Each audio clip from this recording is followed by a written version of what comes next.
அனைவருக்கும் வணக்கம். இன்றைய பதிவில் நம்ம தமிழ்நாடு டெட் உளவியல் பகுதியில் கேட்கப்படக்கூடிய அந்த 30 வினாக்களுக்கு பேப்பர் 2 எழுதக்கூடிய மாணவர்களுக்கான ஃபர்ஸ்ட் யூனிட் நம்ம பார்த்துருக்கோம். அதில் ஏற்கனவே growth அண்ட் டெவலப்மெண்ட் அதில் ரெண்டு விஷயம் பார்த்துருக்கோம். ஒன்று growth அப்படின்றது, இன்னொன்று டெவலப்மெண்ட், வளர்தல் வளர்ச்சி. இதை பற்றி பார்த்தோம், அதனோட டிஃபரன்ஸ் பார்த்தோம். அதுக்கு பின்னாடி இதில் எப்படி நேச்சர் அண்ட் நர்ச்சர்னு சொல்லக்கூடிய அந்த ஹெரிடிட்டியும் சூழலும் எப்படி அந்த குழந்தையுடைய வளர்ச்சியை தீர்மானிக்குது அப்படின்றத பற்றி பார்த்தோம். ஸோ இந்த அமர்வுல ஸ்டேஜஸ், அதாவது என்னென்ன ஸ்டேஜஸ்ல எந்தெந்த வளர்ச்சியில குழந்தைகளுக்கு என்னென்ன வளர்ச்சி ஏற்படுது, எதுல பீக்கா இருக்கும், எதுல கம்மியா இருக்கும், என்னென்ன மாதிரியான வளர்ச்சி ஏற்படும் உடல் அளவுல அப்படின்றத பத்தி தான் இந்த அமர்வுல பார்க்க போறோம். அதுல சிலபஸ்ல ரொம்ப தெளிவாவே கொடுத்துட்டாங்க. என்னென்ன ஸ்டேஜஸ் அப்படின்னா, இன்ஃபான்சி ஸ்டேஜ் அப்படின்றது குழவி பருவம், அதுக்கடுத்து ஏர்லி சைல்ட்ஹுட் அப்படின்றது குழந்தை பருவம், அடுத்து குமர பருவம் அடலோரசன்ஸ் பீரியட்ஸ். ஸோ இந்த பீரியட்ல இருக்கக்கூடியவங்களுக்கான எப்படி குரோத் இருக்கு அப்படின்றத பத்தி பார்ப்போம். இருந்தாலும் இதுல பல்வேறு நிலைகளை பத்தி தான் நம்ம பார்க்க போறோம். ஸோ இதுல பார்த்தோம் அப்படின்னா நெக்ஸ்ட் இந்த பகுதியை பொறுத்தளவு என்ன இதனுடைய நோக்கமா இருக்கும் அப்படின்னு பார்த்தோம்னா, இந்த stages and dimensions of development ரெண்டுமே இதுல வருது. இதுல ஃபர்ஸ்ட் பார்ட்ல நம்ம ஸ்டேஜஸ் பார்க்குறோம், அடுத்த பார்ட்ல டைமென்ஷன்ஸ் ஆஃப் சைல்டு டெவலப்மெண்ட் பத்தி பார்க்க என்னென்ன டைமென்ஷன்ல, அதாவது குழந்தையுடைய வளர்ச்சி என்பது ஒரு காரணி கிடையாது, அது பல காரணிகள் இருக்கின்றன. உடல் மட்டும் வளர்ச்சி கிடையாது, மன வளர்ச்சி இருக்கு, காக்னிட்டிவ் டெவலப்மெண்ட் இருக்கு, அறிதல் திறன் வளர்ச்சி இருக்கிறது. அதே மாதிரி சமூக வளர்ச்சி, சமூக மன எழுச்சி வளர்ச்சி, இதெல்லாம் பல்வேறு விதமான வளர்ச்சி, மாரல் டெவலப்மெண்ட், ஒழுக்க வளர்ச்சி, இதெல்லாம் அதுக்குள்ள இருக்கு. ஸோ இதனுடைய நோக்கம் அப்படின்னு பார்த்தோம்னா, stages of child development and dimension, இந்த ரெண்டுலையும் பார்த்தோம் அப்படின்னா, இது குழந்தைகளின் வளர்ச்சியில் காணப்படும் பல்வேறு படிநிலைகள் குறித்து ஆராய்ந்து கொள்ள முடியும். அப்ப ஒவ்வொரு படிநிலைகளுமே, குழந்தைகளுடைய ஒவ்வொரு நிலைகளுமே என்னென்ன வளர்ச்சி ஏற்படுது அப்படின்றத தெரிஞ்சுக்கிறணும் அப்படின்ற, அப்ப அதனுடைய அடிப்படையில் தான் வினாக்கள் இருக்கும். அதனாலதான் நான் இந்த நோக்கங்களை பத்தி சொல்றேன். அடுத்து கருவுறுதல் காலங்களை பற்றி புரிந்து கொள்ளுதல், அதாவது கரு உருவாகக்கூடிய காலங்கள்ல எப்படி அதனுடைய நிலை இருக்கும் அப்படின்றத பத்தி நம்ம புரிஞ்சுக்கிறோம். அடுத்து குளவி பருவம் முதல் வளரிடும் பருவம் வரையிலும், அதாவது அடலோரசன்ஸ் பீரியட் வரைக்கும் இருக்கக்கூடிய அதனுடைய உடல் வளர்ச்சி, அறிவு வளர்ச்சி, சமூக வளர்ச்சி, மன எழுச்சி வளர்ச்சி ஆகியவற்றை புரிந்து கொள்ள முடியும். ஸோ ஒவ்வொரு வளர்ச்சியிலையுமே குழந்தை பருவத்திலிருந்து வெவ்வேறு விதமான டைமென்ஷன்ஸ் எப்படி டெவலப்மெண்ட் ஆகுது அப்படின்றத பத்தி நம்ம தெரிஞ்சு, இதனுடைய அடிப்படையில் தான் உங்களுக்கு வினாக்கள் கேட்போம். ஸோ கேட்பாங்க, டெட்டை பொறுத்தளவு இப்படிதான் வினாக்கள் கேட்பாங்க. அதுலதான் நம்மளுக்கு என்ன அப்படின்னு பார்த்தோன்னா, இதனுடைய அதாவது ஃபர்ஸ்ட் என்ன அப்படின்னு பார்த்தோன்னா, அதாவது வளர்ச்சி மற்றும் முன்னேற்றம், இந்த ரெண்டுமே பார்த்தோம் அப்படின்னு பார்த்தோன்னா, வளர்ச்சி என்பது முதிர்ச்சி அடைஞ்சோன்னு நின்றோம், பட் முன்னேற்றம் அப்படின்ற இந்த டெவலப்மெண்ட் தொடர்ந்து இது இருக்கும். இது என்ன அப்படின்னு பார்த்தோம் அப்படின்னா, முதல்ல கருவுறுதல் அப்படின்ற ஒரு நிகழ்ச்சி நடக்குது. அதுல ஆணினுடைய விந்தணுவும் பெண்ணினுடைய அண்டாணுவும் இதுல 23 புரோசம், அதுல 23 புரோசம் இணைஞ்சு ஒரு சைக்கோட்டை உருவாக்குது. ஸோ இந்த சைக்கோட் என்னன்னா உருவாகி அது கிட்டத்தட்ட குறிப்பிட்ட காலகட்டம் அது தாயினுடைய கருவறையில இருந்ததுக்கு பின்னாடி அது குழந்தைய பிறந்து வருது. இந்த தாயினுடைய கருவறை இருக்கிற வரைக்கும் உள்ள ஸ்டேஜுக்கு பேர் என்ன அப்படின்னா ப்ரீநேட்டல் ஸ்டேஜ். கொஸ்டின் கேட்பாங்க, பிஜிடிஆர்பிலே இந்த கொஸ்டின் கேட்டிருக்காங்க. ப்ரீநேட்டல் அப்படின்றது என்ன அப்படின்னா, குழந்தை பிறப்புக்கு முந்தைய பருவம், கருவுல இருக்கக்கூடிய காலகட்டம் அப்படின்னு நம்ம சொல்றோம். அப்ப அங்கவே வளர்ச்சி, சைக்கோட்டு உருவானவுடனே வளர்ச்சி தொடங்கிருது. அப்ப அதுல இருந்து குழந்தை படிப்படியா வளர்ந்து வருது அப்படின்றத நம்ம பார்த்துருக்கோம். அப்ப குழந்தை பிறந்ததுக்கு பின்னாடி வரக்கூடிய பருவம் குளவி பருவம் அப்படின்றது சொல்றோம். அது இன்ஃபன்சி ஸ்டேஜ் அப்படின்றது ஆங்கிலத்தில் நம்ம சொல்றோம். அதுக்கு பேர் குளவி பருவம். இந்த குளவி பருவத்தையே ரெண்டா பிரிக்கிறாங்க. பார்ச்சுனேட் ஸ்டேஜ் நேட்டல் அப்படின்றது, அதாவது பார்ச்சுனேட் அப்படின்றது, இன்னொன்னு நியோநேட் அப்படின்னு சொல்லுவோம். இந்த பார்ச்சுனேட் அப்படின்னு சொல்லக்கூடியது என்ன அப்படின்னா, இது ஆக்சுவலா பிரசவமான குழந்தைய சொல்றது. பிரசவம் ஆயிருக்க குழந்தை பிரசவம் ஆயிடுச்சுன்னு சொல்றாங்கல்ல, அந்த அந்த அதாவது அந்த பிரசவமான குழந்தை டைம் காலகட்டம் என்ன அப்படின்னா 15 முதல் 30 நிமிடங்கள் வரை உள்ள காலம். அந்த காலத்தை குழந்தை பிறந்தவுடன் உள்ள காலநிலை, அது பிரசவமான குழந்தைன்னு சொல்லுவாங்க. இந்த பிரசவமான குழந்தை தான் என்ன அப்படின்னு பார்த்தோன்னா, அது எந்த நேரம் வரைக்கும் அந்த பார்ச்சுனேட் அப்படின்னு சொல்லக்கூடிய 15 நிமிடம் முதல் 30 நிமிடங்கள் வரைக்கும், கிட்டத்தட்ட அரை மணி நேரம் மட்டும்தான் அது இந்த குழந்தைய நம்ம இந்த பீரியட சொல்றோம். அதுக்கடுத்து பச்சிலம் குழந்தைன்னு சொல்லக்கூடியது, அதாவது நியோநேட் ஸ்டேஜ் அப்படின்னு சொல்லுவாங்க. இது பச்சிலம் குழந்தை. இதுக்கு ஒரு காலகட்டம் இருக்கிறது. ஒரு குறிப்பிட்ட வாரங்கள் வரைக்கும் இந்த நியோநேட் ஸ்டேஜ்ன்றதுல இருப்பாங்க. அப்போ குழந்தை பிறந்தவுடனே நம்ம 30 நிமிடங்கள் வரைக்கும் ஒரு பேர் சொல்லி அழைக்கிறோம், பார்ச்சுனேட்னு சொல்லக்கூடியது. அதே மாதிரி நியோநேட்னு சொல்லக்கூடியது நம்மளுக்கு அடுத்த ஸ்டேஜ்ல நம்ம சொல்றோம். அப்ப நியோநேட் அப்படின்ற சொல்லானது நியோஸ் அப்படின்ற கிரேக்க சொல்ல இருந்து தான் வந்திருக்கு. அப்ப நியோஸ் அப்படி நியோநேட் அப்படின்றது என்னது, பச்சிலம் குழந்தைன்னு நம்ம சொல்லிட்டோம். அப்ப நியோ அப்படின்ற வார்த்தை என்ன அப்படின்னா கிரேக்க வார்த்தையிலிருந்து வந்ததுதான். இது வந்து லத்தீனுடைய வினை சொல்லான நியோ நாஸ்கோர் அப்படின்னு சொல்லக்கூடியது. அதாவது நாஸ்கோர் அப்படின்ற வார்த்தையில இருந்துதான் பெறப்பட்டதாக கூறப்படுகிறது. அதாவது ஆக்சுவலா நியோனேட் அப்படின்ற வார்த்தை எந்த சொல் அப்படின்னு பார்த்தோன்னா கிரேக்க வார்த்தை தான். ஆனா இது மட்டும் இல்லாம லத்தீனுடைய வினை சொல்லான லத்தீனுடைய ஒரு வினைச்சொல் இருக்கு. வினைச்சொல் அப்படின்னா உங்களுக்கு ஆக்ஷன் வேர்டுன்னு தெரியும். இந்த வினைச்சொல்ல பார்த்தோன்னா நாஸ்கோர் அப்படின்ற ஒரு வார்த்தையும் அதுல இருந்து எடுத்திருக்காங்க. அப்ப ஆக்சுவலா கிரேக்க வார்த்தையில இருந்தா நியோஸ் அப்படின்ற வார்த்தை எடுத்திருக்காங்க. ஆனா இதே வார்த்தை வந்து லத்தீன் சொல்லையும் பார்த்தோம் அப்படின்னா நாஸ்கோர் அப்படின்ற ஒரு வார்த்தை இருக்கு, அதுல இருந்து எடுத்திருக்காங்க அப்படின்னு சொல்றாங்க. அதனால இந்த நியோஸ் அப்படின்றதுக்கு என்ன பொருள்னு கேட்டாங்க அப்படின்னா நியூ என்றும், இது நம்மளுடைய கிரேக்க சொல் படி பார்த்தோம்னா நியோஸ் அப்படின்ற வார்த்தைக்கு என்ன மீனிங் கேட்டாங்கன்னா நியூ, அதாவது புதிய அப்படின்னு அர்த்தம். அதே மாதிரி நாஸ்கோர் அப்படின்றதுக்கு வந்து என்ன அர்த்தம் அப்படின்னா பான். பான்னா என்னது, பிறக்கிறது என்ற ஆங்கில பொருளும் கொண்டதாக இது இருக்கிறது. அப்போ வந்து நம்மளுக்கு வந்து கிரேக்க சொல்ல கேட்டா அது எந்த வேர்டுல இருந்து வந்தது, அதே மாதிரி வந்து லத்தீன் சொல்ல இருந்து கேட்டோம்னா அது எந்த வினை சொல்ல இருந்து வந்தது, அதனுடைய பொருள் என்ன. நியோஸ்ன்ற வார்த்தைக்கு பொருள் வந்து நியூ, அதே மாதிரி நாஸ்கோர் அப்படின்ற வார்த்தையில வந்ததுல பான் அப்படின்றது பிறக்கிறது அப்படின்றது தெரியும். சோ மருத்துவ நியதிப்படி பார்த்தோம் அப்படின்னா அந்த நியோனேட் ஸ்டேஜ் சொல்லக்கூடியது பதிலா அது பச்சிலம் பருவம் என்பது குழந்தை பிறந்தது முதல் 30 நிமிடம் அது வரைக்கும் ஒரு ஸ்டேஜ் ஃபார்ச்சுனேட் ஸ்டேஜ்னு சொல்றோம். அதுக்கு பின்னாடி பார்த்தோம் அப்படின்னா இந்த பிறந்தது முதல் அதாவது வந்து சுமார் 2 வாரத்திற்கு வரை வந்து, அதாவது தொப்புள் கொடி அருந்து விழுதும் வரை உள்ள காலம். அதாவது அந்த பிளசண்டான்றது குழந்தைக்கு வந்து என்ன பண்ணிருப்பாங்க அப்படின்னா பின் பண்ணி அதுல இது பண்ணிருப்பாங்க, ஸ்டேபிள் பண்ணிருப்பாங்க. சோ இந்த பீரியடை தான் நம்ம என்ன சொல்றோம் அப்படின்னு பார்த்தோம் அப்படின்னா தொப்புள் கொடி அருந்து விழு வரக்கூடிய காலத்தை குறிக்கக்கூடிய ஒரு காலம்.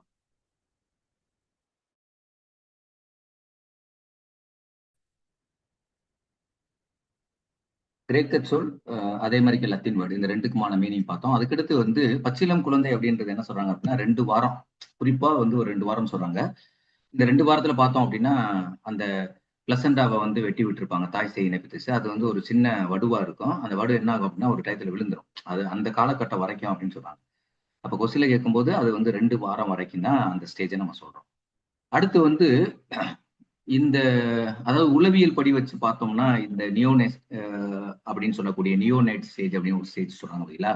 இது உளவியல் படி பார்த்தோம் அப்படின்னா ஆக்சுவலா குழந்தை பிறந்த உடனே ஒரு குறிப்பிட்ட வெயிட்ல இருக்கும்.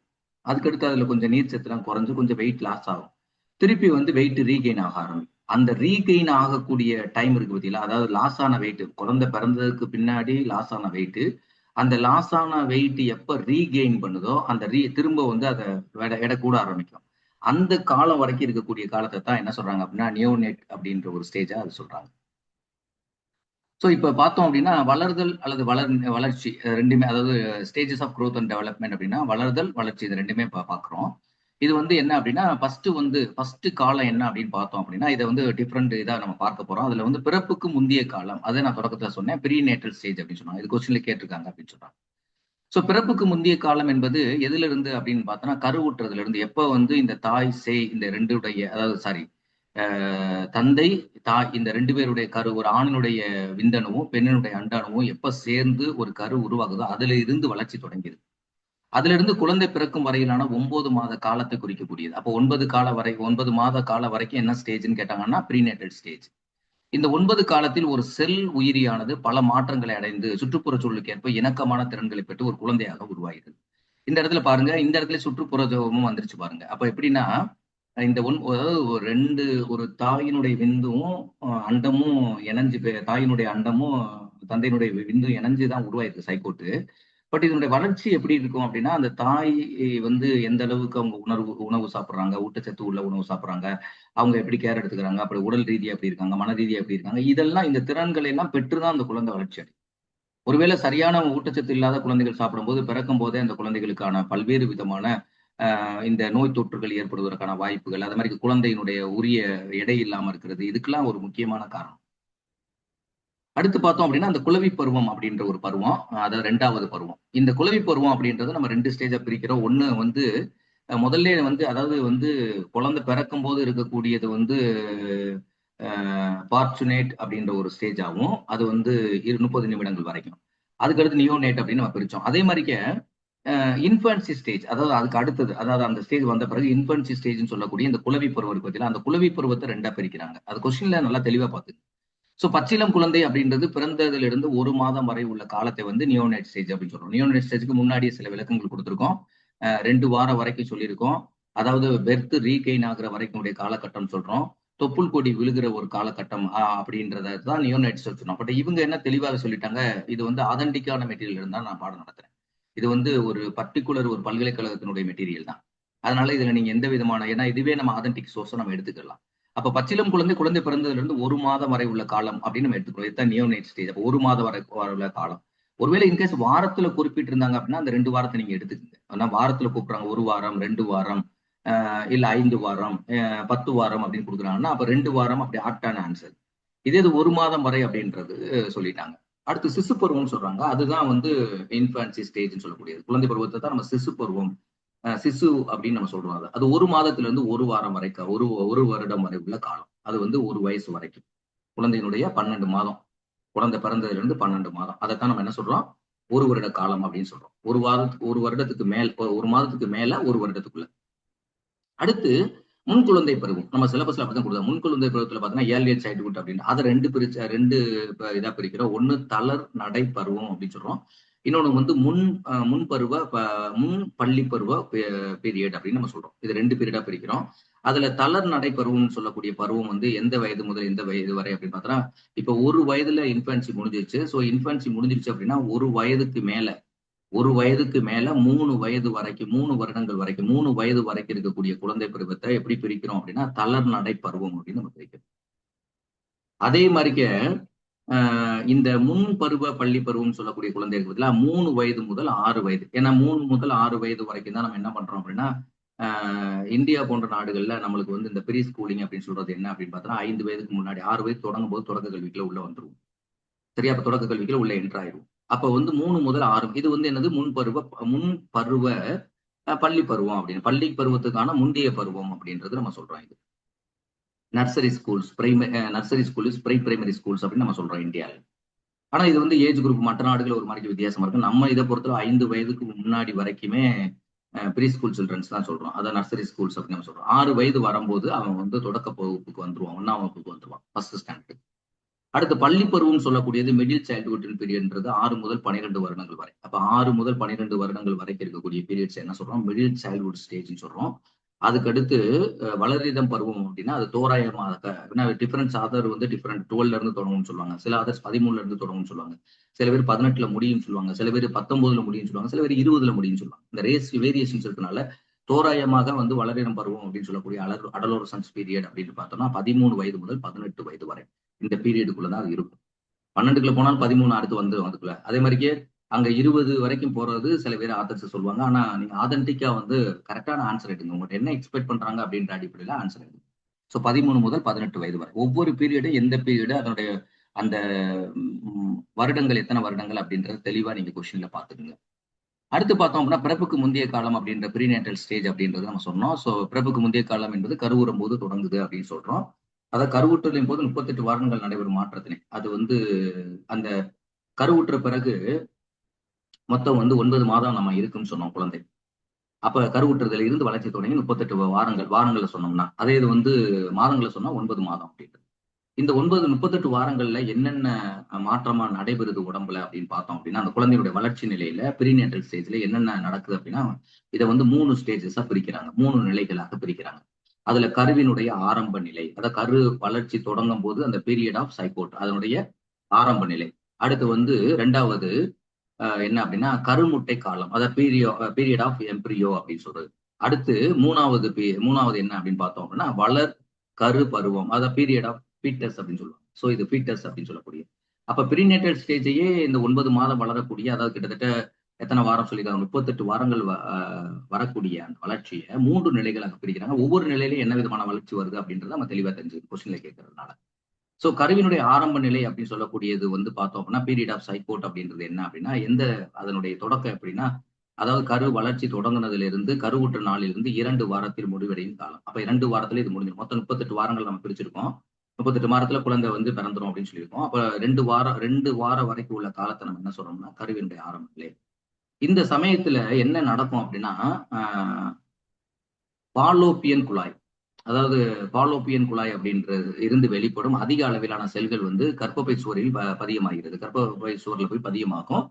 சோ கருவுற்றதிலிருந்து சுமார் 30 மணி நேரத்துக்கு பிறகே வந்து சைக்கோட்டின் முதல் செல்லானது பல்கி பெறுகிறது. அதாவது வந்து கருவுற்றதுல இருந்து சுமார் 30 மணி நேரத்துக்கு பிறகுதான் சைக்கோட்டினுடைய முதல் செல்லு வந்து வளர ஆரம்பிக்கும். பல்கி பெறுகிறது அப்படின்னா இந்த மல்டிபிகேஷன் ஆகுது. செல்ஸ் வந்து மல்டிபிகேஷன் ஆகுது.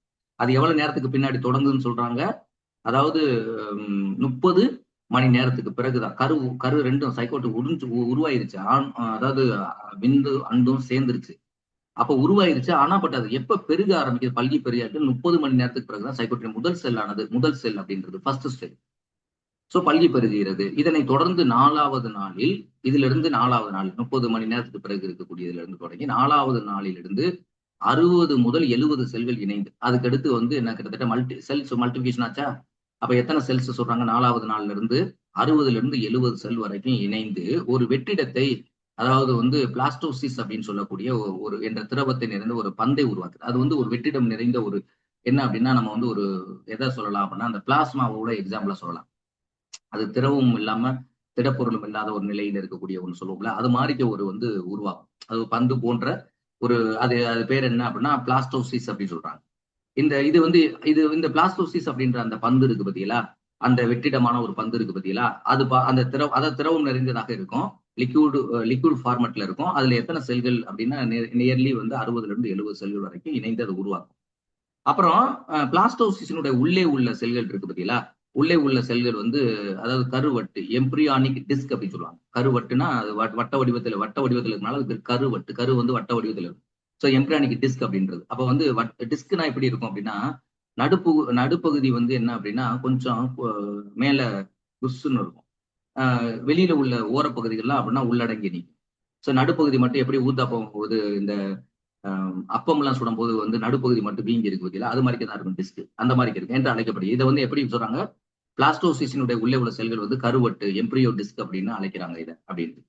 இதுவே ஒரு புதிய உயிரியாக இதுல இருந்து தான் ஒரு உயிரி உருவாகுது அப்படின்னு சொல்றாங்க. சோ ட்ரோபோபிளாஸ்ட் என்று அழைக்கப்படுகிறது இதுக்கு. மெலிந்த வெளிய வளைய செல்கள் உயிருக்கு வடிவத்தை கொடுத்து பாதுகாக்கிறது. அதாவது மேல வந்து ஒரு லேயர் இருக்கு. அதாவது ரொம்ப ரொம்ப மெல்லிசா தின்னான ஒரு லேயர் இருக்கு.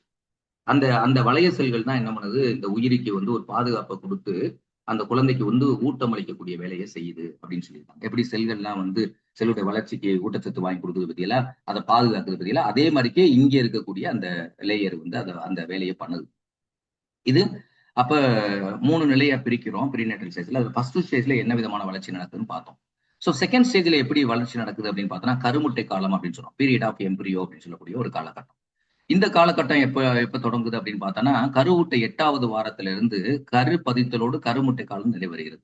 அதாவது கருவுட்டதுல இருந்து 8வது வாரத்துக்களோட கரு பதித்தலோடு கருமுட்டை காலம் அப்படின்றது நிறைவாயிருது அப்படின்றது. சோ முதல் வாரத்தில் கருவட்டானது நம்ம சொன்னோம்ல எம்பிரியோ டிஸ்க்னு சொன்னோம்ல 3 வகையான செல் அடுக்குகளை உருவாக்குறது. அப்ப வந்து இந்த பீரியட்ல இந்த கருமுட்டை காலம்னு சொல்றோம் இல்லையா, இந்த கருமுட்டை காலம் வந்து எத்தனாவது வரைக்கும்? 8வது வாரம் வரைக்கும். அப்ப 8வது வாரம் வரைக்கும் என்ன அந்த குழந்தையில நடக்குது அப்படின்னு பார்த்தோம்னா அந்த மாற்றம் நடக்குது வளர்ச்சியில அப்படின்னு பார்த்தோம்னா வளர்ச்சி அந்த முன்னேற்றத்துல ஒண்ணு வந்து எக்டோடேர்ம் அப்படின்றது. டேர்ம் அப்படின்றது என்னன்னா அந்த லேயர், அதாவது தோல் அப்படின்னு சொல்லுவோம். அதே மாதிரி எண்டோடேர்ம். நம்ம டெர்மட்டிஸ் அப்படின்னா என்னது? டெர்மட்டிஸ் அப்படின்னா தோலை பற்றியானதுதான். அதுதான். சோ அப்ப வெளியுறை, நடுவுரை, உள்ளுரை. இது வந்து வெளியுறை அப்படின்றது எக்டோடேர்ம் அப்படின்னு சொல்லுவாங்க. அதே மாதிரி நடுவுரை அப்படின்றது மீசோடேர்ம் ஆர் மிடில் டேர்ம் அப்படின்னு கூட சொல்லலாம். அதே மாதிரி உள்ளுரை அப்படின்றது எண்டோடேர்ம்னா எண்டோனா உள்ள, எக்ஸோ ஆர் எக்டோனா வெளியில. 2 நாவும் வச்சுங்க. சரியா கேட்பாங்க. அப்ப வந்து வெளியுறைன்னு சொல்லக்கூடிய எக்டோடேர்ம் வந்து இது வந்து நரம்பு மண்டலம் தோலாக மாறுகிறது. ஃபர்ஸ்ட் அப்ப இது நரம்பு மண்டலம் தோலாக மாறுது அப்படின்னு சொல்றாங்க எக்டோடேர்ம் அப்படின்றது. நடுவுரையை பொறுத்தவரை மீசோடேர்ம் என்ன பண்ணா நடுவுல இருக்கக்கூடியது. இது வந்து மேல இருக்கக்கூடிய அந்த நர்வ்ஸுக்குள்ள என்ன பாகுது அப்படின்னா தோலா மாறுது. நர்வ்ஸ்ல இருந்து செல்கள் உருவாகி அப்புறம் தோலை உருவாக்குது. அதுக்கடுத்து நடுவுரையில பார்த்தோம் அப்படின்னா இது தசைகள், எலும்பு மண்டலம், ரத்த ஓட்ட மண்டலமாக மாறுகிறது. அப்ப நடுவுரை எல்லா உடையும் ஏன்னா ஏற்கனவே நம்ம என்ன சொன்னோம் அப்படின்னா அந்த கருவட்டானது அந்த எம்பிரியோ டிஸ்க்னு சொன்ன பதிலா அது வந்து 3 அடுக்குகளை இது உருவாக்கு. அந்த முதல் அடுக்கு எப்படி உருவாகுதுன்னா மேல உள்ள லேயரு, அந்த மேல உள்ள லேயர்ல வந்து நரம்புகள் ஃபுல்லா தோலாக மாறுது.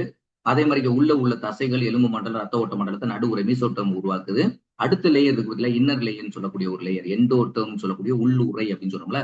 இந்த உள்உறை என்ன பண்ணுது அப்படின்னா, செரிமான மண்டலம், நுரையீரல், சிறுநீர் பாதை, சுரப்பிகள், நாளமில்லா சுரப்பிகள், நாளமுள்ள சுரப்பிகள் எல்லாத்தையுமே இது வந்து மாற்றுது. கிட்டத்தட்ட 38வது நாளில் சிசுவினுடைய தலை பெரிதாகி, அதாவது 38வது நாளிலேயே சிசுவினுடைய தலை பெரிதாகி மூளை உருவாகி.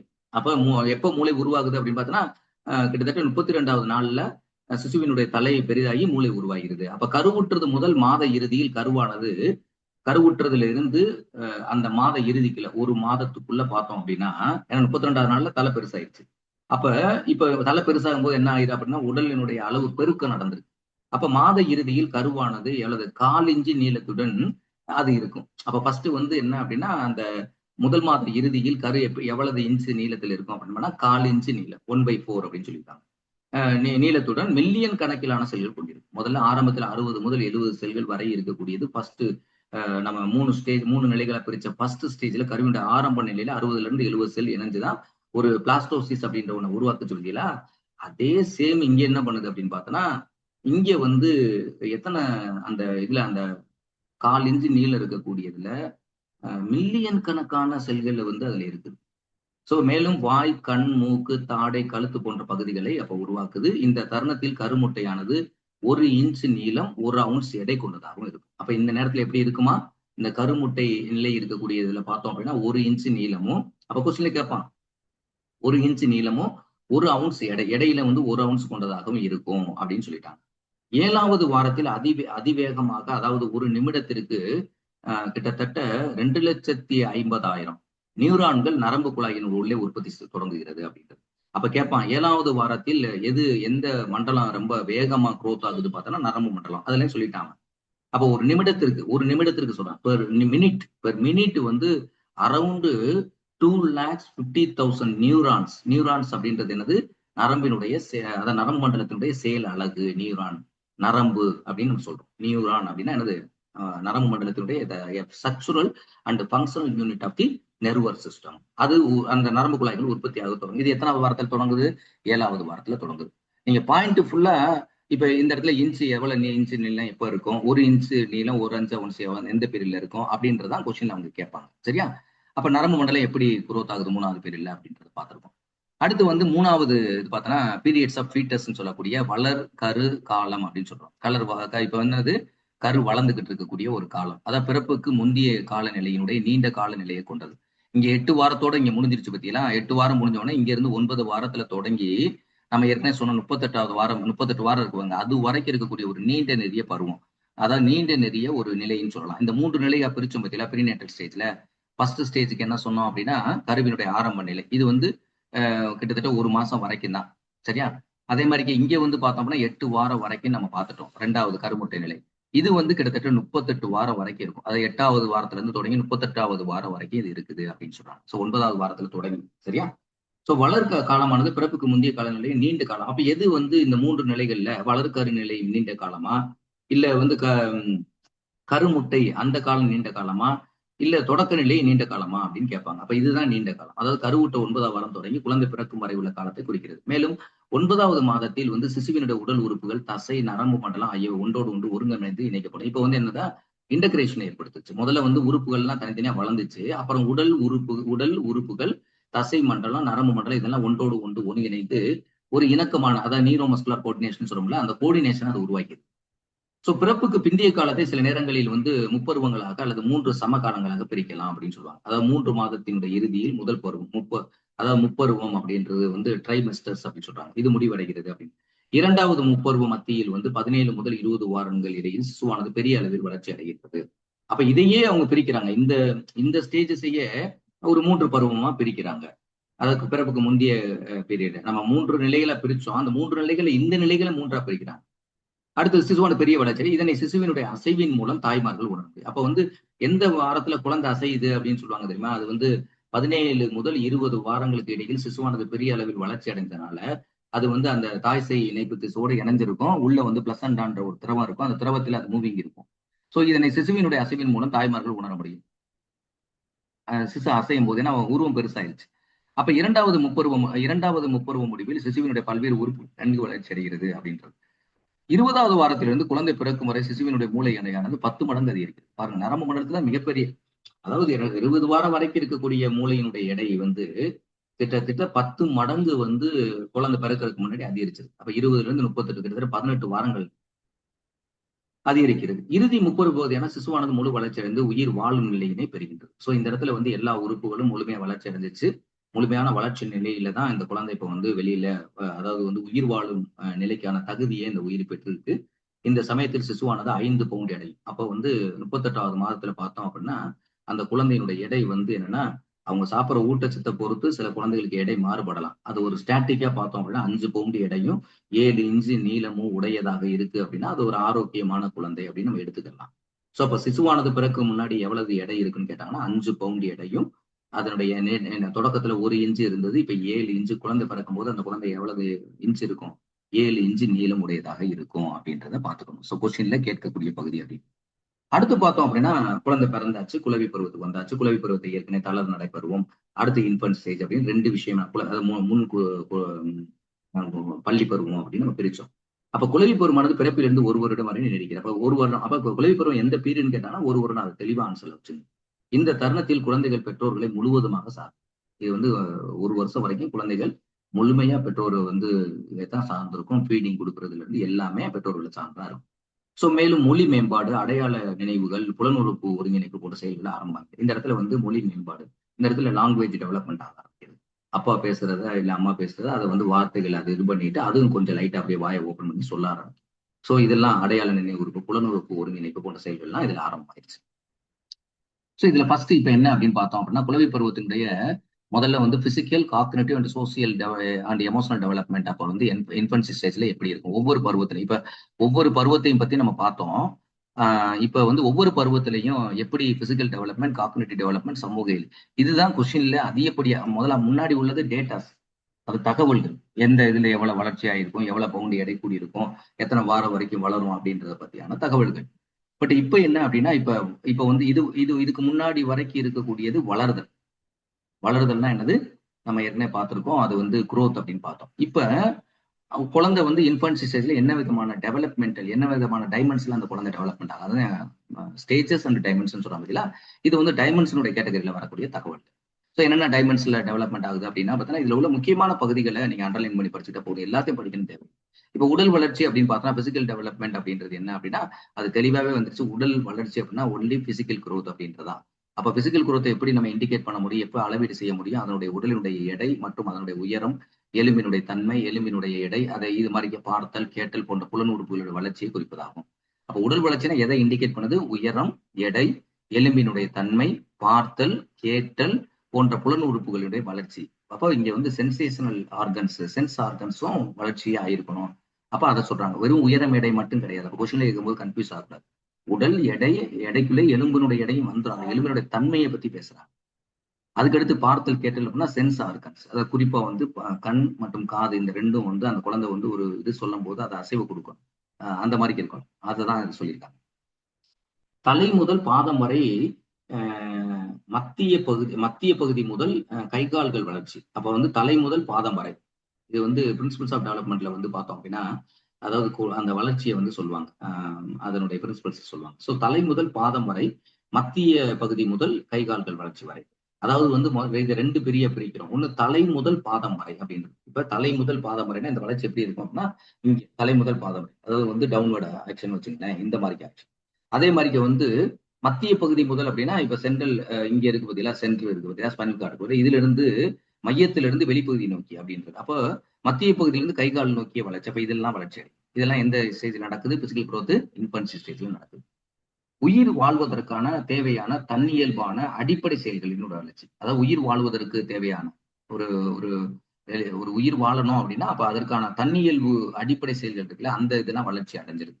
முதல்ல உடல் வளர்ச்சி பார்த்துட்டு அப்புறம் அடுத்து காக்னிட்டிவ் வளர்ச்சிக்கு வருவோம். பெரும்பாலான நேரங்களில் உள்ளங்கைகளை மடக்கியே வைத்திருப்பார்கள். குழந்தையை பார்த்தோன்னா, சின்ன குழந்தை பார்த்தோன்னா கையை மடக்கி தான் வச்சிருக்கோம் எப்பவுமே. அது ஃபுல்லா வராது. அது வந்து அந்த 1 வயசு வரைக்கும் அப்படித்தான், இன்ஃபன்சி ஸ்டேஜ்ல அப்படித்தான் இருக்கும். கைகள் கண்களை ஒருங்கிணைக்க தெரியாது. கைகள் கண்களை ஒருங்கிணைக்க தெரியாது. இப்ப ஒரு குழந்தை ஒரு ஏதாவது ஒரு இதை எடுக்க போகுறான்னா, கண்ணு ஒரு பக்கம் இருக்கும், கை ஒரு பக்கம் இருக்கும். அந்த கோஆர்டினேஷன்ஸ் இருக்காது. அதாவது கைகள் கண்களை ஒருங்கிணைக்க தெரியாது. ரெண்டும். இப்ப வந்து ஐ ஹேண்ட் கோஆர்டினேஷன் சொல்லுவோம் ஆங்கிலத்தில். ஐ ஹேண்ட் கோஆர்டினேஷன் அது செய்யாது. அப்ப இதெல்லாம் கொஸ்டின் முக்கியமான பாயிண்ட்ஸ் எக்ஸாமினேஷன். எந்த பீரியட்ல இதுக்கு தெரியாது, அதாவது ஐ ஹேண்ட் கோஆர்டினேஷன் தெரியாது, கை கண்களை ஒருங்கிணைக்க தெரியாது. ஏன்னா ஐ ஹேண்ட் கோஆர்டினேஷன் இருந்தால் தான் சரியான மூவ்மெண்ட் இருக்கும். ஆனா தெரிந்த முகங்கள் குரலினை பார்க்கும்போது கேட்கும்போது புன்னகை புரியும். இப்ப ஏதாவது குழந்தை வந்து அவங்க அம்மா வந்தோ இல்ல அவங்க அப்பாவோ இல்ல அவங்களுக்கு தெரிஞ்சவங்க யாரும் குழந்தைய எடுத்து வளர்க்கக்கூடியவங்க பார்த்தோம், நான் பக்கத்துல வந்தா அவங்க அம்மாச்சி வந்தா இல்ல அவங்க ஆத்தா வந்தா பார்த்தவொடனே அந்த குழந்தை சிரிக்க ஆரம்பிக்கும். ஆனா வேற யாரோ வந்து அப்ப அந்த முகத்தை வச்சு அது ஒரு அடையாளம் காண்றோம். ஆனா மற்றவங்க வந்தா சிரிக்காது, அது மாதிரி வந்து அழுக ஆரம்பிச்சிடும் அந்த குழந்தை. ஸோ இந்த மாதிரிலாம் அந்த வேரியேஷன் குழந்தைக்கு இப்போ ஐடென்டிஃபிகேஷன்ஸ் வந்துடும். ஏதேனும் ஒரு அசையும் ஏதேனும் ஒரு அசையும் அதாவது ஒரு அசைவு இருக்கும். பொருளையோ அல்லது பராமரிப்பாளரை பார்க்கும்போது கண்களை திருப்பும். திடீர்னு யாராவது ஒருத்தவங்க அவங்களை பராமரிக்கணும், அந்த குழந்தை வளர்க்கக்கூடியவங்க, அடாப்டட் சைல்டு, அடாப்டட் மதர்ன்னு சொல்லுவாங்க, இவங்களையோ அதை பராமரிக்கக்கூடியவங்களோ இல்லை அந்த தாயோ பார்க்கும்போது டக்குன்னு அந்த கண்களை திருப்பும். தன்னுடைய தோள்கள் மற்றும் கால்களை நெளிந்து கொடுக்கும். தோல் கால்னா இப்படி லைட்டா அப்படியே ஒரு மூவ்மெண்ட்ஸ் பண்ணும். அடுத்து முதல் பல் அல்லது பால் பற்கள் முளைக்க தொடங்கும். அப்ப இன்ஃபன்சி ஸ்டேஜ்ல தான் என்ன பண்ணுது, முதல் ஒரு வருடத்துக்குள்ள தான் பால் பற்கள் முளைக்க ஆரம்பிக்கும். இதெல்லாம் கொஸ்டின்ல கேட்பாங்க. அப்ப முதல் பல் எப்ப முளைக்கும் அப்படின்னா எந்த ஸ்டேஜ்ல முளைக்கும், இன்ஃபன்சி ஸ்டேஜா, சில்ட்ரன்ஸ் சைல்ட்ஹுட் ஸ்டேஜா அப்படின்றத கொஸ்டின்ல கேட்பாங்க. அப்ப வந்து முதல் பல் எப்போ முளைக்குது, ஒரு வருடத்துக்குள்ள இன்ஃபன்சி ஸ்டேஜ் சொல்லக்கூடிய அந்த சிசு பருவத்துல தான் அது வளருது. அதுல முளைக்கிற பல்லுக்கு அந்த முதல் பல்லுக்கு பேர் என்ன, பால் பற்கள் அப்படின்னு சொல்லுவாங்க. இது மில்கி டீத் அப்படின்னு சொல்லுவாங்க, மில்கி டீத் அப்படின்னு சொல்லுவாங்க. சரியா? அப்புறம் வந்து அது வந்து விழுந்துதான் அப்புறம் முளைக்குன்னு வச்சுங்களேன். அடுத்து எல்லா பல்லும் வளர்ந்த பிறகு விழுந்து விழுந்து ஒண்ணு ஒண்ணா முளைக்கும். சத்தம் அசைவுகள் வரும்போது திசைக்கு தன்னுடைய நிலையை திருக்கும். ஏதாவது திடீர்னு ஏதாவது பொருள் விழுகுது இல்ல ஏதாவது அங்க இருந்து சவுண்ட் யாராவது கூப்பிடுறாங்க அப்படின்னா அது வந்து அந்த எந்த பக்கம் சவுண்ட் இருக்குதோ அந்த பக்கம் இந்த ஒரு வயசுக்குள்ள போய் திருப்பி அந்த இதை பார்க்கும். அப்புறம் பால் குவளையை தன்னுடைய கைகளால் பிடித்து பால் குடிக்கும். முதல்ல வந்து தொடக்க காலத்துல அந்த குழந்தை அதை பிடிக்க தெரியாது. அந்த பால் பொட்டியை வந்து குழந்தைக்கு அதை கரெக்டா வச்சு அதை கையில பிடிக்க வச்சுட்டோம் அப்படின்னா அது பிடிச்சிக்கிட்டு குடிச்சுட்டே இருக்கும். அந்த மாதிரி இதெல்லாம் வந்துடும். பிறர் உதவியுடன் அமர ஆரம்பிக்கும். அப்புறம் ஒரு வயசுல உட்கார ஆரம்பிக்கும். ஸோ பாலுறுப்புகளை அடிக்கடி தோடும். பாலுறுப்புகள் அப்படின்றது அது அந்த பாலுறுப்புகளை அடிக்கடி கை வச்சுக்கிட்டே இருக்கும். அது அந்த மாதிரி வச்சுக்கிறோம். அந்த பிறப்புறுப்புல கை வச்சுக்கிட்டே இருக்கும். ஸோ அந்த மாதிரிக்கே தான் இந்த இதுல இருக்கும். ஸோ இது என்ன அப்படின்னு பார்த்தோம் அப்படின்னா அதே மாதிரி வந்து சமத்தரையில் தானே குப்புற விழும். சமத்தரையா இருந்துச்சுன்னா அது பிறண்டு படுத்தும், அப்படியே குப்புறப்படுத்தும். எந்த பொருளையும் வாயில் எடுத்து வைக்கும். எந்த பொருள் கிடந்தாலும் சரி அதை எடுத்து வாயில வைக்கும். குழந்தை பார்த்தோன்னு சொல்லலாம். அதுக்காக சில பேர் என்ன உர போட்டு விட்டுருவாங்க கையில குழந்தை. அது மாதிரி எதையும் எடுத்து வைக்க கூடாதுன்றக்காண்டி. ஏன்னா அதுல உள்ள இன்ஃபெக்ஷன்ஸ் வந்துடும் குழந்தைக்கு. அடுத்து வந்து தானே நகர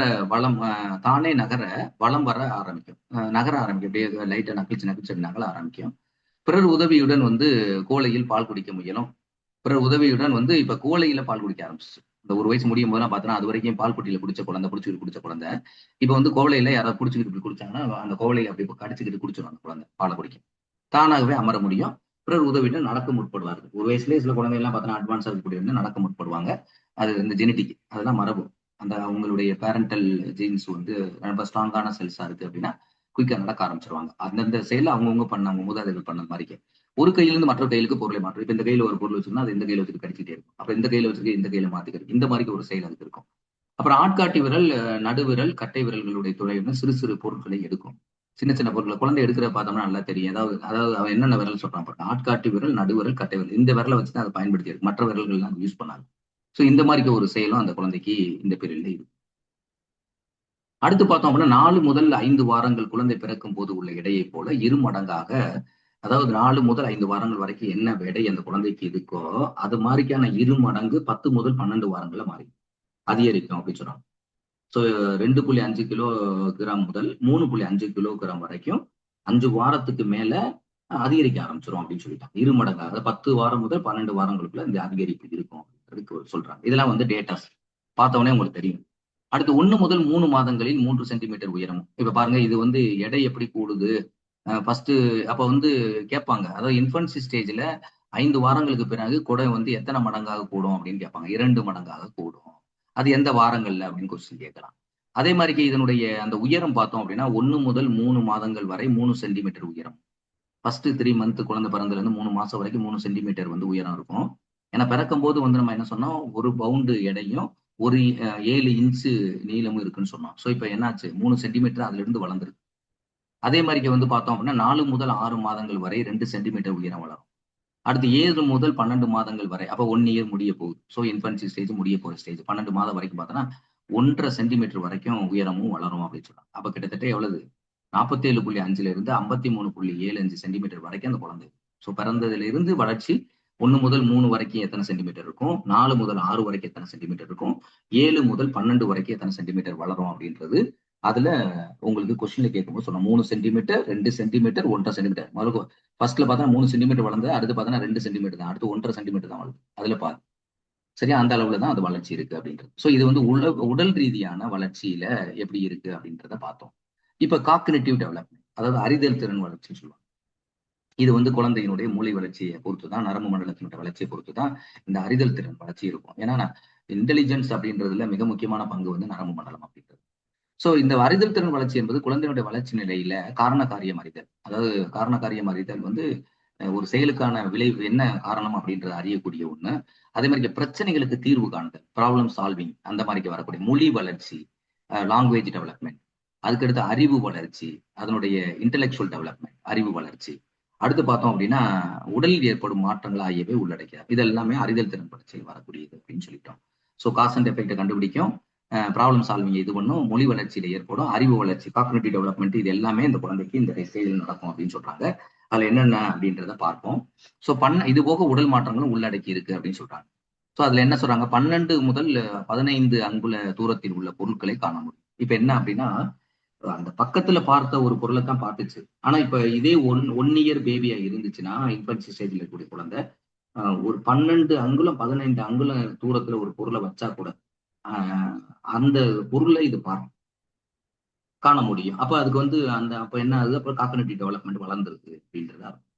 தாயினுடைய குரலை கேட்டவுடன் புன்னகை புரியும். உடனே குரலை கேட்டாவே இப்ப புன்னகை வரும். முதல்ல அது முகத்தை பார்த்து புன்னகை புரிஞ்சிச்சு. இப்ப என்ன ஆகுது, கேட்ட உடனே புன்னகை புரிய ஆரம்பிச்சு. திடீர்னு சத்தம் கேட்கும் திசையை நோக்கி திரும்பும். இதெல்லாம் காக்னிட்டிவ் டெவலப்மெண்ட். அது இங்கேயும் நம்ம பார்த்தோம், இந்த பகுதியிலுமே அதை தான் சொல்லியிருக்கோம். சரியா, அடுத்து பார்த்தோம் அப்படின்னா கேட்கும் திசையை நோக்கி திரும்பும். அடுத்த சுவை, வாசனை, ஏதாவது சுவை இருக்கு அப்படின்னா வாசனை ஆகியவைகளை வேறுபடுத்தி அறிய முடியும். இதுக்கு வந்து என்ன சுவை அப்படின்னு சில இது பார்த்தோன்னா, ஒரு ஏதாவது ஒரு ஒரு உணவுப் பொருளை அவங்களுக்கு ஊட்டுறாங்க அப்படின்னா, சில பொருள் அந்த குழந்தைக்கு பிடிக்கலன்னு வச்சுங்களேன், அந்த வாயில இருந்து உப்பி அப்படியே உமிழ்ந்து வெளியே தள்ளி விட்டுக்கிட்டே இருக்கும். சாப்பிடாது, உள்ள வாங்காது. ஸோ இதெல்லாம் அது வேறுபடுத்தி அந்த சுவையை, ஒரே சுவையை அது வந்து சாப்பிட்டு சாப்பிட்டு அதுக்கு அப்படியே பழக்கமாயிருக்கும். இப்போ பிடிஎஸ் ஸ்வீட் சாப்பிட்றாங்கல்ல குழந்தைங்களுக்குலாம், அந்த பிடிஎஸ் ஸ்வீட் சாப்பிட்டு சாப்பிட்டு ஒரு டேஸ்ட்டை விட்டு இன்னொரு டேஸ்ட் நீங்க மாத்தினு வச்சுங்களேன், டக்குனு அந்த குழந்தை சாப்பிடாது. அந்த டேஸ்ட் அதுக்கு தெரியும். ஸோ அறிய முடியும். சுவை நிறைந்த திரவ உணவுகளை தேர்வு செய்யும். அதாவது சுவை நிறைந்த திரவ உணவுகளை தேர்வு செய்து மனமற்ற பொருட்களையே விலக்கி வைக்கவும் செய்யும். சுவை நிறைந்த ஒரு திரவ உணவா இருந்தா அதை நல்லா சப்பி சப்பி குடிக்கும். அதே மாதிரி வந்து மனமற்ற பொருட்களை வந்து விலக்கி வைக்கவும் முடியும் அப்படின்னா, அது வந்து வேணாம்ன்ற மாதிரி உமிழ்ந்து வெளியே தள்ளும்.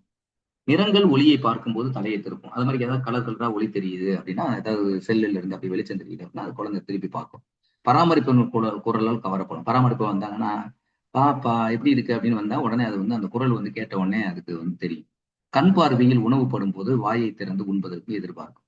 கண் பார்வையில் உணவுப்படும் போது வாயை திறந்து, இப்ப நீங்க குழந்தைய பார்த்தோம் அப்படின்னா, பசியோடு இருக்கக்கூடிய குழந்தை அழுத உடனே சாப்பாடு விட்டுறதுக்காக ஒரு பீடியாச்சரோ இல்ல ஏதோ ஒரு உணவையோ அப்படி நல்லா நசிச்சுக்கிட்டு இருக்கீ அப்படின்னு வச்சுக்கோங்க, அந்த குழந்தை ஆன்னு வாயை வந்து என்ன பண்ணும், திறந்து காட்டும்.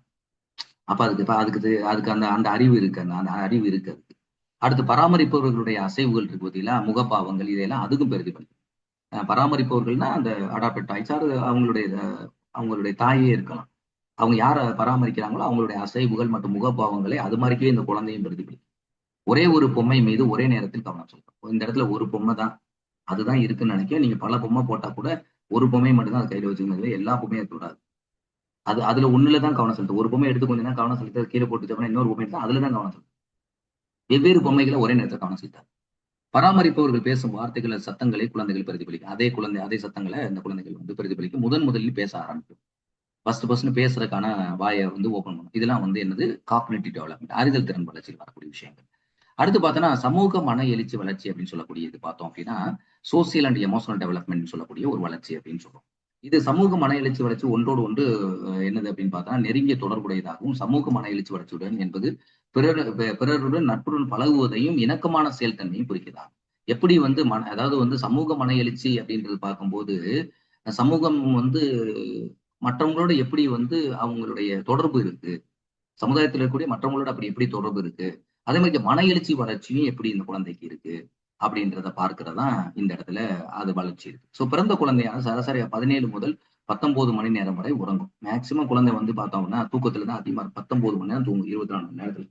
அது சாப்பிட்ற டைம் அந்த டயத்துல மட்டும்தான் அது விழிச்சிருக்கும். பிறந்த குழந்தைய பொறுத்தல எவ்வளவு நேரம் தூங்கும் அப்படின்னு கேட்டாங்கன்னா 17 மணி நேரம் முதல் 19 மணி நேரம். முக்கிய பராமரிப்பாளர்கள் நினைவு கொள்ள ஆரம்பிக்கும். பராமரிப்பாளர்கள் தான் நினைவு கொள்ள ஆரம்பிக்கும். அடுத்து பார்த்தோன்னா மற்றவர்களை தன்னை பார்த்து சிரிக்கும் போது தானும் சிரிக்க ஆரம்பிக்கும். குழந்தை கிச்சு கிச்சு மூட்டும் போது மகிழ்ச்சி அடையும். இதெல்லாம் என்னன்னா எமோஷனல் டெவலப். குழந்தை எல்லாரும் அவங்க குழந்தைய பார்த்தா சிரிச்சாங்கன்னா அதுவும் சிரிக்கும். அப்ப இது என்ன டெவலப்மெண்ட்? Emotional development. சரியா? அதே மாதிரி அவங்களுக்கு இடையில ஒரு தொடர்பு வருது. இன்னொருத்தவங்க அந்த குழந்தைய பார்த்து சிரிக்கும் போது அதுக்கு சிரிக்குது. குழந்தை கிச்சு கிச்சு மூட்டும் போது மகிழ்ச்சி அடையும். அதே மாதிரி குழந்தைக்கு கிச்சு முச்சு தாம்பாளம் விளையாடும் போது நம்ம கிச்சு குழந்தைய வளர்க்கும் போது அப்படியே லைட்டா இது பண்ணுவாங்க. அது மாதிரி கேது. அப்ப மகிழ்ச்சி அடையுது. அப்ப சென்சேஷன் உணர்வு இருக்கு. அப்ப அங்க எமோஷனல் ஆகுது.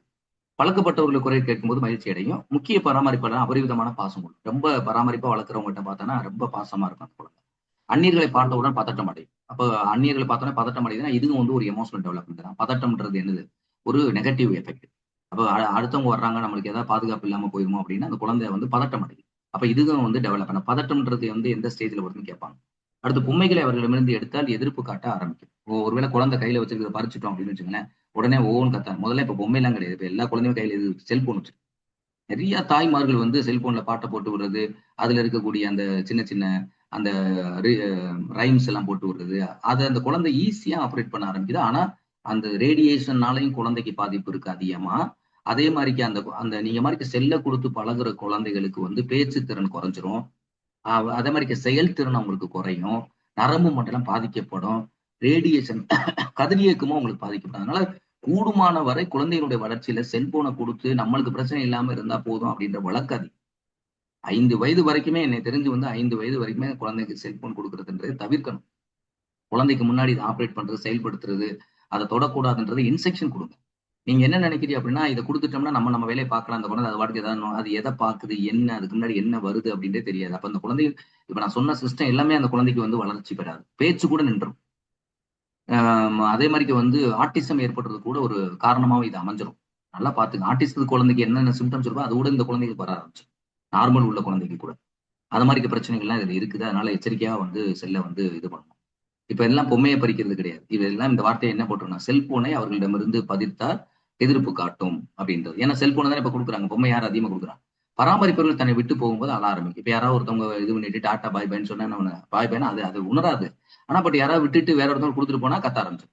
ஒரு திருமண வீட்டுக்கு போயிருக்காங்க, இவங்க கொடுக்குற ஸ்டேஜ்க்கு மேல போயிட்டு ஆன்னு கத்த ஆரம்பிச்சு குழந்தை. தன்னுடைய விளையாட்டு பொருட்கள் மற்ற குழந்தைகளோட பகிர்ந்து கொள்ளும். ஆனா தன்னுடைய விளையாட்டு பொருட்களை அது மற்ற குழந்தைகளுக்கும் பகிர்ந்து கொள்ளக்கூடிய ஒரு அந்த உணர்வு, அந்த எமோஷனல் குவாலிட்டி அதுக்கு இருக்கும். அதாவது சோசியல் குவாலிட்டி, சமூக திறன் அந்த குழந்தை போக போக தான் அந்த குழந்தை இது என்னுடைய பொருள் யாரும் கொடுக்காது. ஆனா அந்த டயத்துல பகிர்ந்துக்கிறது. அடுத்து பிடிவாதம், எதற்கெடுத்தாலும் கோவப்படுதல் ஆகிய அதிகமாக இருக்கும். இந்த ரெண்டுமே பிடிவாதம், எதற்கெடுத்தாலும் கோவப்படுதல் அப்படின்ற 2 எமோஷனல் குவாலிட்டிஸும் அது இருக்கும். தனியாக விளையாட ஆரம்பிக்கும். சோ தனியாக அப்படின்னா செல்ஃபா தனியா நிதானம், திடீர் வெறித்தனம் ஆகியவை செயல்கள் தொடங்கும். நிதானமா இருக்கும் சில சமயம், திடீர்னு பார்த்தோன்னா வெறித்தனமா மாறும் ஆகிய செயல்கள் தொடங்கும் அப்படின்றது சொல்லியிருக்காங்க. சோ இதெல்லாம் என்ன டெவலப்மெண்ட்ல வருது? நம்மளுடைய இன்ஃபன்சி ஸ்டேஜ்னு சொல்லக்கூடிய அந்த முதல் பருவத்துல வரக்கூடிய விஷயங்களை தான் இப்ப நம்ம பார்த்தோம். ஸோ என்னென்ன டைமென்ஷன்ல இந்த குழந்தை வளர்ச்சி பெறுது குழந்தை பருவத்துல அப்படின்ற உடல் வளர்ச்சி, பிசிக்கல் டெவலப்மெண்ட், அறிதல் திறன் வளர்ச்சி, காக்னிட்டிவ் டெவலப்மெண்ட், சோசியல் வளர்ச்சி, சோசியல் டெவலப்மெண்ட் சமூக வளர்ச்சி, எமோஷனல் டெவலப்மெண்ட் அப்படின்றது மன எழுச்சி வளர்ச்சி. இந்த வளர்ச்சி என்னென்ன தொடங்குது அப்படின்றத மட்டும் நீங்க அண்டர்லைன் பண்ணி எக்ஸாமினேஷன் பாயிண்ட்ல படிச்சுக்கிட்டாவே போதும். இந்த அடிப்படையில் தான் என்னென்ன இதுல சமூக எழுச்சி அந்த குழந்தைக்கு என்ன இருக்குன்னு கொஸ்டின்ல கேட்பாங்க. காக்னிட்டிவ் இதுதான் இதுல கேட்கும்போது உங்களால ஆன்சர் பண்ற முதல்ல உள்ளதுதான் தியரிட்டிக்கல் பாயிண்ட் கொஸ்டின் ஆன்சர் பண்ணலாம். ஆனா பட் இதுல எடுக்கும்போது அதுல என்ன வளருது அப்படின்றத நீங்க திரும்ப படிக்கும்போது மட்டும்தான் உங்க மனதுல பதிவாகும். அதனால அந்த அடிப்படையில் நீங்க தயார் பண்ணுங்க என்று கேட்டுக்கொண்டு அடுத்தடுத்து வரக்கூடிய மீதம் இருக்கக்கூடிய பருவத்தில் இருக்கக்கூடிய குழந்தைகளுடைய வளர்ச்சி நிலைகளை பத்தி அடுத்த அமர்வுல நான் இதை பதிவு பண்றேன். நன்றி, வணக்கம். வேற ஏதாவது உங்களுக்கு இதுல டவுட் இருக்கு அப்படின்னா அந்த டவுட்டை நீங்க பதிவு பண்ணுங்க. அதை நான் அதுக்கு உங்களுக்கு அந்த இதுல உங்களுக்கு விளக்கம் கொடுக்குறேன். நன்றி, வணக்கம்.